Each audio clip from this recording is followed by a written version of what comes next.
บัดนี้เป็นครั้งที่92ตรงกับวันที่9กุมภาพันธ์พศ2569ข้าพเจ้านายณัฐพงษ์วิรมเมืองรหัส202ขอเปล่งวาจาสาธยายพุทธมนต์ถวายเป็นพุทธบูชาธรรมบูชาสังฆบูชาและเป็นอาจาริยบูชาแด่องค์พระบรมปฏิเถรเจ้าองค์หลวงปู่สมเด็จรุ่นหลวงปู่เดชโพธิลาตลอดทั้งครูบาอาจารย์ผู้เป็นเจ้าของวิชาจินดามณีของเทพเทวดาเจ้าทั้งหลายขอจงมาอนุโมทนาในการสวดสาธยายของข้าพเจ้านี้ ขออนุภาพคุณพระรัตนตรัยครูบาอาจารย์และเทพเทวดาทั้งหลายโปรดจงบันดาลจิตของข้าพเจ้าเป็นสมาธิเป็นควรแก่การสวดสาธยายมนต์ต่อไป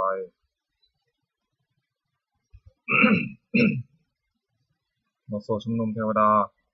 สัมมันตาจักราวเรศวตราคัจฉันตุเทวตาสัทธมังมุนิราชสสะสุนตุสัทธโมคคันธัง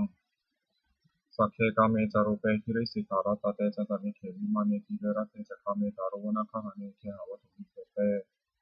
ภูมาจายันตุเทวาชาลถาลวิสัมเมยะขาคันธปนาคาติคันตาสันติเกยังมุนิวารวะตานังสาโทเมสุนันตุธรรมสวนากาโลยมทันตาธรรมสวนากาโลยมทันตาธรรมสวนากาโลยมทันตาบทสวดนมการสิทธิคาถานะโมตัสสะภะคะวะโตอะระหะโตสัมมาสัมพุทธัสสะนะโมตัสสะภะคะวะโตอะระหะโตสัมมาสัมพุทธัสสะนะโมตัสสะภะคะวะโตอะระหะโตสัมมาสัมพุทธัสสะบทสวดสัจจะกิริยาคาถานาทิเมสารนังอัญญังพุทโธเมสารนังวรังเอเตนะสัจจวชินะโสติเมหุตุสัพพะนาทิเมสารนังอัญญังธัมโมเมสารนังวรังเอเตนะสัจจวชินะโสติเมหุตุสัพพะนาทิเมสารนังอัญญังสังโฆเมสารนังวรังเอเตนะสัจจวชินะโสติเมหุตุสัพพะ บทสวดมหาการุณิโกนาโถติอาทิกาคาถามหาการุณิโกนาโถอัฏฐายะสัพพปานิยังปุเรตวาบารมิสัพพะปะโตสัพโพธิมุตตมังเอเตนะสัจจวชนะมังอตุสุขุปัทวามหาการุณิโกนาโถหิตายะสัพพปานิยังปุเรตวาบารมิสัพพะปะโตสัพโพธิมุตตมังเอเตนะสัจจวชนะมังอตุสุขุปัทวามหาการุณิโกนาโถสุขายะสัพพปานิยังปุเรตวาบารมิสัพพะปะโตสัพโพธิมุตตมังเอเตนะสัจจวชนะมังอตุสุขุปัทวา บทสวดมหาสมัยสูตรเอวัมเมสุตังเอกังสัมยังภควาสัพเพสุวิหารติกัปปิลวัตถุสมิงมหาวเนมหาตาภิกขุสังฆนาสัพพิมัจจามะหิภิกขุสัพเพหิสัพเพเหวะอรหันเตหิทัสสะหิจาโลกัสสะตุหิเทวตาเยปุยนะสันนิปติตาโหติภควตังทัสสะนยะภิกขุสังฆัจจะ นาถโขจตุนันสุทาวาสกายิกานังเทวานังเอตัคโหสิอยังโขภควาสักเกสุวิหารติกัปปิลวัตถุสมิงมหาเนมหาตาภิกขุสังฆนาสัพพิมัจจามะหิภิกขุสัพเพหิสัพเพเหวะอรหันเตหิทัสสะหิจาโลกัสสะตุหิเทวตาเยปุยนะสันนิปติตาโหติภควตังทัสสะนยะภิกขุสังฆัจจะยานุนามยปิเยนะภาวาเตนุปัสสังกามายามะปัสสังกามิตวาภควโตสันติเกปัจเจกขันธาภาสายมติ นาถโขตาเทวตาเสยถาปินามาภาวะบริโสสัมมันทิตังวาภาษาริยภาษาริตังวาภหังสมิชยาเอวะเมวะสุทธาวาเสสุเทเวสุวัจารหิตาภควโตปุระโตปะตุระหังสุนาถโขตาเทวตาภควันตังอภิวาเทตวาเอกัมมันตังอัตถังสวยกัมมันตังทิตาโกเอกาเทวตาภควโตสันติเกอิมังคตังอัตถสิมหาสมโยปาวานัสมิงเทวกายาสมาคตาคตมะอิมังธรรมะสวยังทิตาเยวะปราชิตาสังฆติ อัตถโขปราเทวตาภควตสันติเกยิมังกตังอัปปสิตัสสะพิโทสมาทังสุติตังอัตโนจุกังมังคังสุสารถิวาเนตานิฆาหิตวาอิทิยานิรักขติปฏิปติอัตถโขปราเทวตาภควตสันติเกยิมังกตังอัปปสิเชตวะกีรังเชตวะปริทังอินทกีฬาโอหัตมะเมชาเตจารติสุภาวิมลาจักขุปตาสุขตาสุโสนคติอัตถโขปราเทวตาภควตสันติเกยิมังกตังอัปปสิเยติตังสารนังคตาเสนะเตคัมิสันติอภัยภูมิมหายามนุสังหิหังเทวะกยังปริปุระสันติ อัตถโขภควาภิกขุมันเตสีเยปุยนาภิกขเวทัสสะสุโลกาสตุสุเทวตาสันนิพพิตาโหติตถาคตังทัสสะนิยาภิกขุสังฆจจะเยปิเตภิกขเวเหสุหติกัมมัทนังอรหันโตสัมมาสัมพุทธาเตสัพพิภควันตานังเอตัปปะระมาเยวะเทวตาสันนิพพิตาเหสุสายทัพพิเมหังเอตาระหิ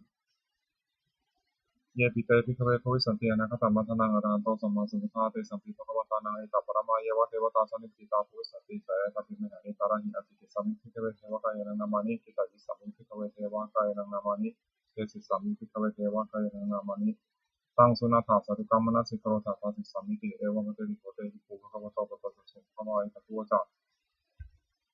สิโลกามนุกัสสามิยถาภูมาตัสสิตาเยสิตาคิริคาพลังปัญญตตาสมาหิตาปุถุเสหาวสันนินามะหังสานุสัมพุโนทัตตมะสาสุขาวิปัสสนามะ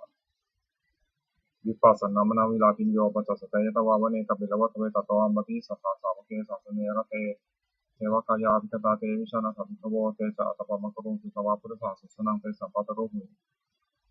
เตสัมปะตุระหุยานังอมนุสสานัทสนังอเปเกสตามัทถุสหัสสังอัฏฐสตริงสตังเอเกสหัสสานังอมนุสสานมัทสุงอเปเกนะสัมมัทถุทิสาสภาวุตาหง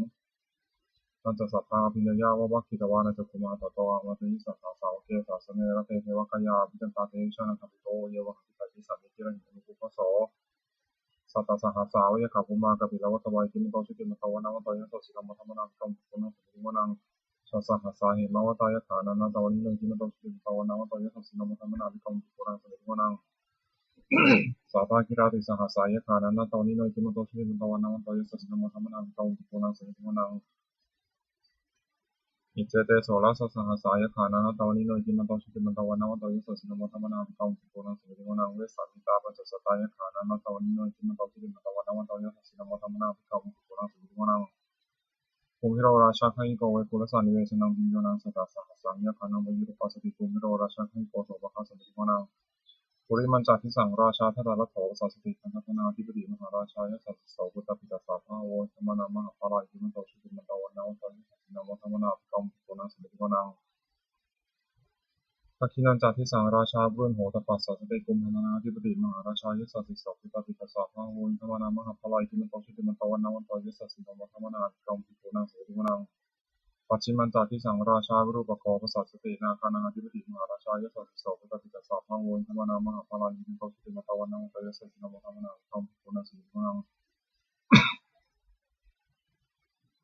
อุตตารัญจาทิสังราชากุเวโรตปัสสะสตินาคานังอธิปติมหาราชายะสัสสิโสพุทธปิตาสาภาโวธรรมนามหาภาลายิมันโตชิติมันตวันนาวันตายะสัสสินามธรรมนาภิกรมปุณังสมิทิวนังปุริมาทิสังทัตตารัตโถสักขิเนนะวุรุณโกปชิมินะวุรุปโคกุเวโรตังทิสังสตาโลเตมหาราชาสมตาสัตุรทิสาทัตตาลมนาอันสุวเนกัปปิตวะเทเตสัมมัญญาวิโนทัสสะอากูเวจันติกาสถามายากุเตนทุเวเตนทุวิภูจาวิภูโตสหจัตตโนกัมมะเสโตจาทิมุขันทุนิคันธิจักปนาโทปมัญโยจาเทวสุโตธมาตริจิตัสสโนจกันทโกนโรราชาชโนสุโภอาคูปัญจสิกโขเจวะติมพโรสุริยวัชสาเอเตจันเยจราชโนกันทภาสหราชุติมุธรรมนาภิกรมปุณณสมิทิมุนังอัฏฐาคูณภาษานาคาเวสาราสหปัจจกาคัมภาวะสตระอาคูปยคาสหยัตถิยมุนาสตระทัจจะกุลคายาสิโนเอราวันโนมหานโคโสปะคาสมิทิมุนังเยนะคาราเชสหสาหรันติทิภาทิชาตติวิสุทธิจักขุวิหายสเตวนามัชฌปตาจิตาสุปนาอิติเตสานามังอภัยตถานาคาราชนามัยสิสุปนาโตเขมะมะกาสิพุทโธสานาหิวัจหิปวะหายตานาคาสุปนาสารนามะกาสุทังชิตาวชิระหะเทนะสัมมุทาสุรติตาตตโรวะสาวะเสเตหิมะโตเยสสิโนกาลกัญชามหาสมาสุราภนมุทัสสาเวปัจจิติสุจิติจาปหาราโทนมุติสหสตันตาภริบุตานังสัตเทโรจนามะกาสันนิสวะภริเจนังอราหุตธรรมวะขมุงสวิยทันิพนะเจสุโนสิโมนังอาโปจเทวาปฐวิจาเตชวโยตถาคโมวรุณาวรุณาเทวาโสโมจยิสสสะสหเมตตากรุณากายิกาตุเทวายสสิโนทเสเตทัสสะทากายสัตเตนะตวนิโนจิมโตสิมิตวันนวัตยสนมธรรมนาภิกรมภิกขุนาสิโมนังเวนทูจเทวาสหลีจาสมาจทุยมาตนะสุปิสัตเทวาจันทมกุปุรคิตาสุเรยสุปิสัตเทวาสุเรยมะกุปุรคิตานะขัตานิปุรคิตวาคุมทวะละหะกาวสุนังวะสวะเสโตตะโกภะวินทิโตทัสเสเตทัสสะทากายสัตเทนะตวนิโนจิมโตชิติมันตวันนวัตยสสิโนมธรรมนาภิกรมภิกขุนังสุติโมนังอัฏฐาภูสาภูเทวาชาลมะกิสิการิวะอริคกาจโรชาจาอุมาปุพานิคาชิโนวรุณาสาธรรมาจาจุตาจเนชิกาสุรยาลุติราอคุวะคุวะสาวะเนสิโนทัสเสเตทัสสะทากายสัตเทนะตวนิโนอิทิมันโตชิติมันตวันนวัตยสสิโนมธรรมนาภิกรมภิกขุนังสุติโมนังสมานามหาสมานามนุสามานุสุตมาจิตาปุตุจิตาภูวะภูมโนปุตุจิกาถาภูหะโยเทวายะจารุจิตวะโนปาราคามหาปาราคาอาคูเทวายะสสิโนทัสเสเตทัสสะทากายสัตเทนะตวนิโนอิทิมันโตชิติมันตวันนวัตยสสิโนมธรรมนาภิกรมภิกขุนังสุติโมนังสุกาการุมหารุณาอาคูทานะสาสหโอทาตะหิหาภาวะขาคูเทวาวิจักขณาสัทธามตาหารัคตามิสกาตยะสสิโนทะยังอาคามุติโนโยติสาธุสติทัสเสเตทัสสะทากายสัตเทนะตวนิโนอิทิมันโตชิติมันตวันนวัตยสสิโนมธรรมนาภิกรมภิกขุนังสุติโมนังเขมิยาตุสิตายามากัตถกาจายะสสิโนสัมพิตกาลามะเสถาสติธรรมาจาสวานิมานาลติโนอาทัวถาภูปรานิตาทัสเสเตทัสสะทากายสัตเทนะตวนิโนอิทิมันโตชิติมันตวันนวัตยสสิโนมธรรมนาภิกรมภิกขุนังสุติโมนังส สัทเถเตเทวนิกายาสัพเพนันนัตตวนิโยนามานุวายนะคันฉุเยจันเยสัตติสัสหะโพสัจจติมกิราอุปตินามนาสวังนะติโมคันตรังนาคังกันทังวะสิตัตตังสุขมาบารมโตจักปุตตังกิมโตสหสนังคุมโรเตโสตโสปะคันตุนิโยนังสหสัพพะมาโลกานังมาพมาพิธิปติอุปปโนชุติมันโตปิสมากายโยยัสสสิโสทัสเสทะอิสราคูปัจเจกาวสวัตติโนเตสัจจันมัชโตทาหาริโตปริวาริโตเตสัพเพพุเตสิเทเวสัพพมติมาลสินาภิกามิปัสสะกานังสัมมติยังเอกคานะภะคันนะหาถาพันธะถาราเคนะพันธะมัทโวสมันตาปริวาเรถามาโมมุจิตาโคจินังอิติระถามาสิโนคันนะหาสินังอเปติยิปานินาตละมหาจัสสรังกตวานะเพระวังยถาโภสัพพโมโคทนายันโตสวิชุโคตถาโสภิทาวุติสัมพุทโธเสยังวะเสตันจัสสะพังอภิญญาวะวะกิตวานะจัตตุมาจัตตวามติสัทธาสาวะเกสาสเนระเตวาระสนาภิทังคติวิชนะสันติโกเตจาตปัมมะกะโรสุตวาพุทธศาสสนังวิตาราคิหิปะกะมุนิสังละมุติชยุนสัพเพวิชิตาสังฆามาภิยติตายะสัสสิโนโมทติสาปุเรหิสาวะกาเตชเนติตาติ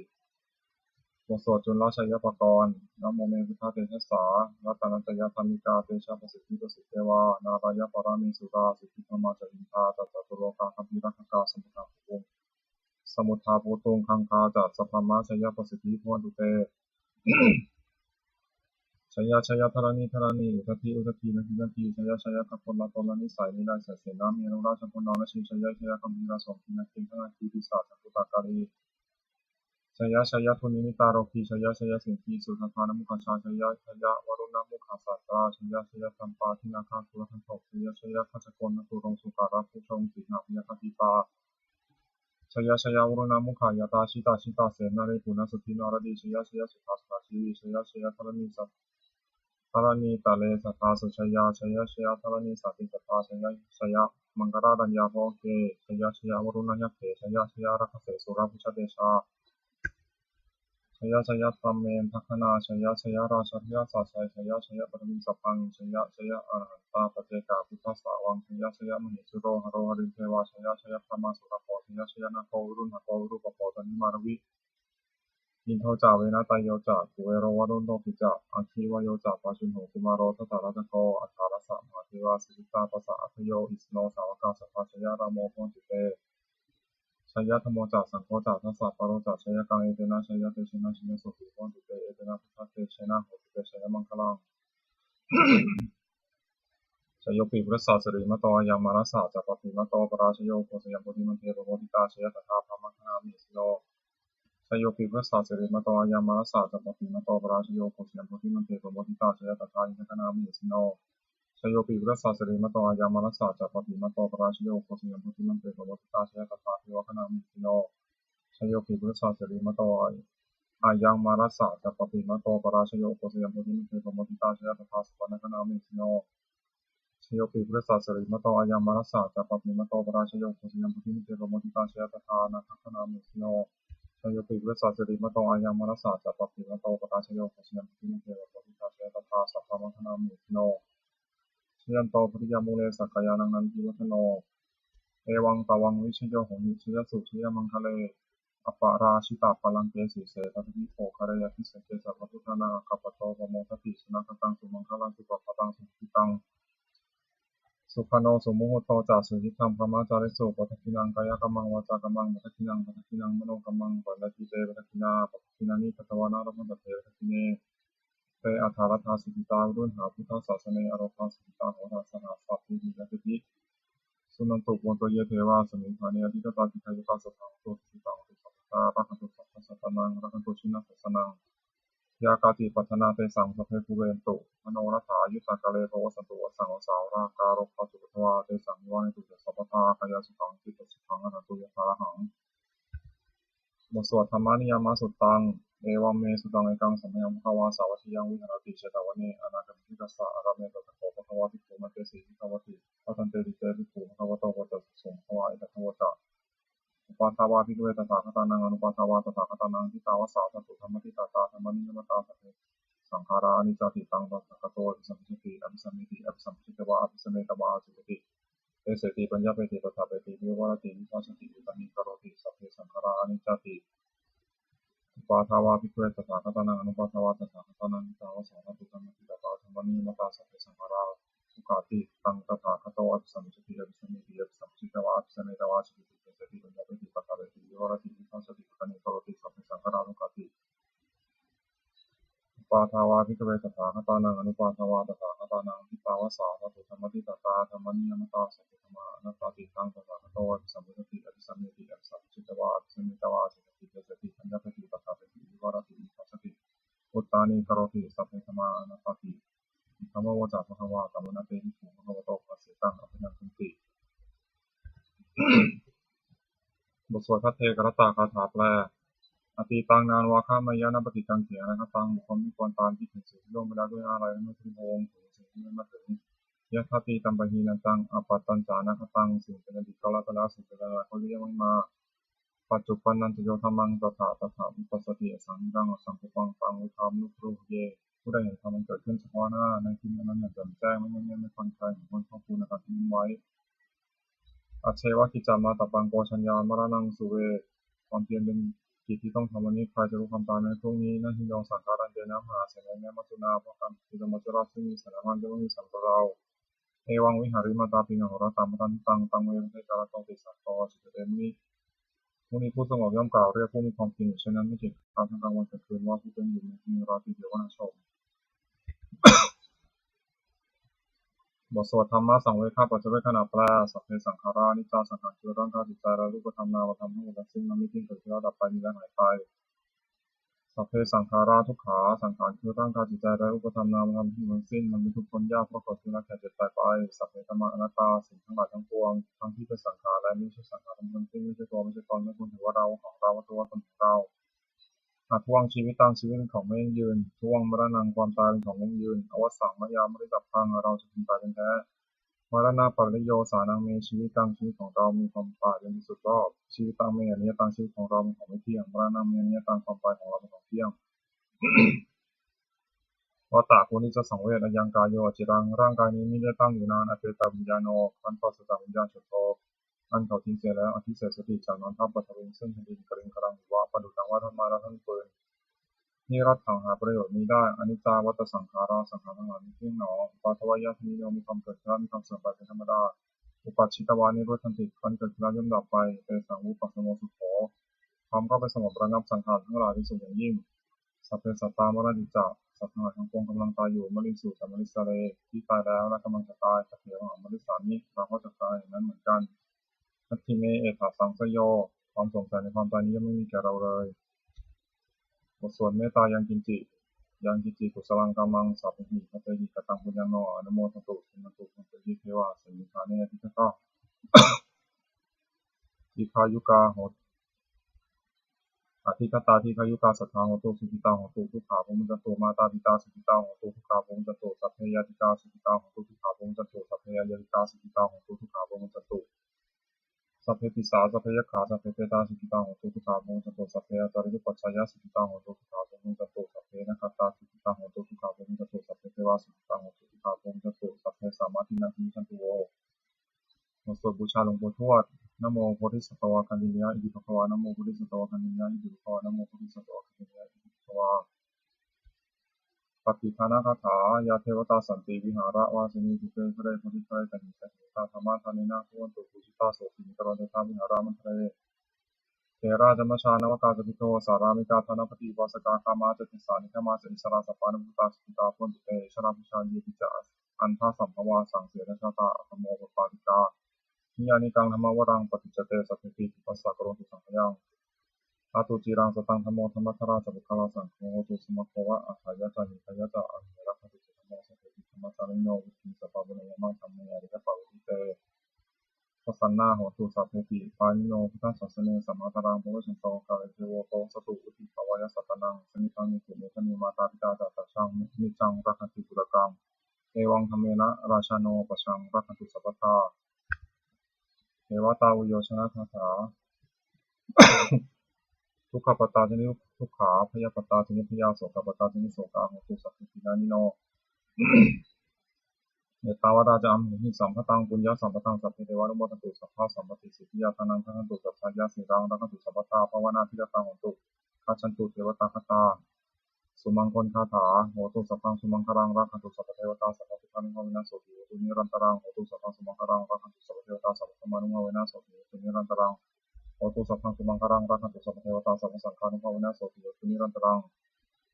สัพเพพุทธาภรปัตตาปเจกนันติยมพลังอรหันตานันตาเดชนะรักขันธังสัพพโสสัพเพพุทธาภรปัตตาปเจกนันติยมพลังอรหันตานันตาเดชนะรักขันธังสัพพโสสัพเพพุทธาภรปัตตาปเจกนันติยมพลังอรหันตานันตาเดชนะรักขันธังสัพพโส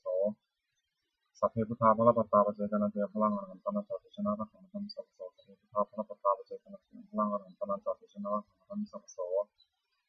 สัพเพพุทธาภรปัตตาปเจกนันติยมพลังอรหันตานันตาเดชนะรักขันธังสัพพโสสัพเพพุทธาภรปัตตาปเจกนันติยมพลังอรหันตานันตาเดชนะรักขันธังสัพพโสสัพเพพุทธาภรปัตตาปเจกนันติยมพลังอรหันตานันตาเดชนะรักขันธังสัพพโสสัพเพพุทธาภรปัตตาปเจกนันติยมพลังอรหันตานันตาเดชนะรักขันธังสัพพโสโดยอำนาจแห่งบุญกุศลข้าพเจ้าได้สวดสาธยายพระพุทธมนต์ทั้งเก้าของน้อมเกล้าที่ถวายเป็นพระราชกุศลแด่สมเด็จพระนางเจ้าสิริกิติ์พระบรมราชินีนาถพระบรมราชชนนีพันปีหลวงผู้เสด็จสู่สวรรคาลัย